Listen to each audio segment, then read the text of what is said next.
अस्सलाम वालेकुम। मेरा नाम डॉक्टर सोनिया बख्तियार है और आज मैं हेल्थ पॉइंट के प्लेटफॉर्म से आपसे मुखातिब हूँ। आज हम बात करेंगे जेस्टेशनल डायबिटीज़ के बारे में, यानी कि वो शुगर जो हमल के दौरान होते हैं। इसमें 3 तरह के सिनेरियोज़ हो सकते हैं।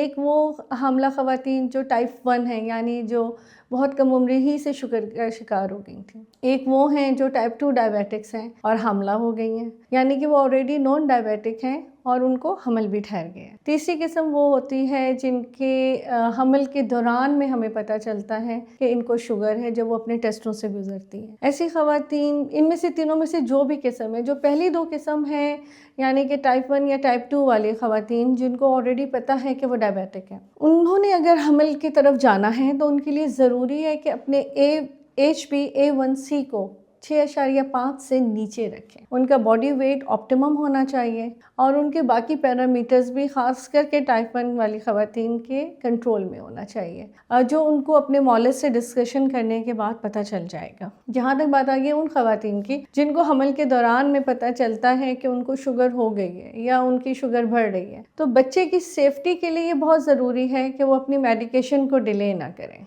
सबसे सेफ मेडिसिन किसी भी शुगर के मरीज़ के लिए इंजेक्टेबल्स हैं, यानी इंसुलिन्स हैं। आमतौर पे हामला ख़वातीन इस बात को अवॉइड करती हैं कि हम टीका नहीं लगाएंगे, हमें तकलीफ़ होगी। टीके से डरने से आप अपने आप को तो नुकसान जो देंगी सो देंगी, आपके पेट में जो आपका बच्चा पल रहा है उसको भी तकलीफ़ होगी, यानी कि उसका वज़न ज़्यादा हो सकता है, कंजेनिटल एनोमलीज़ उसको हो सकती हैं, खुदा ना खास्ता इंट्रायूट्राइन डेथ हो सकती है, यानी कि बच्चे के माँ के पेट में ही डेथ हो जाए, या वो वक्त से पहले प्रीमेच्योर उसकी डिलीवरी हो जाए या एबॉर्ट हो जाए।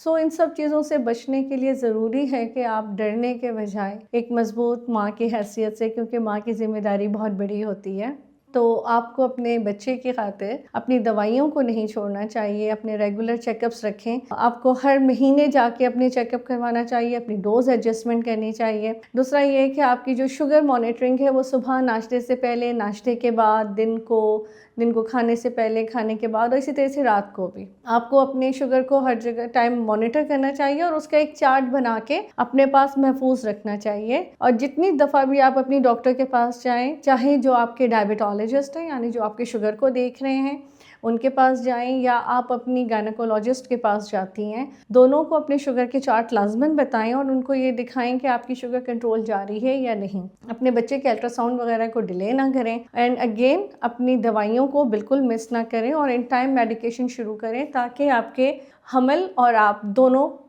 महफूज रह सकें। Thank you very much.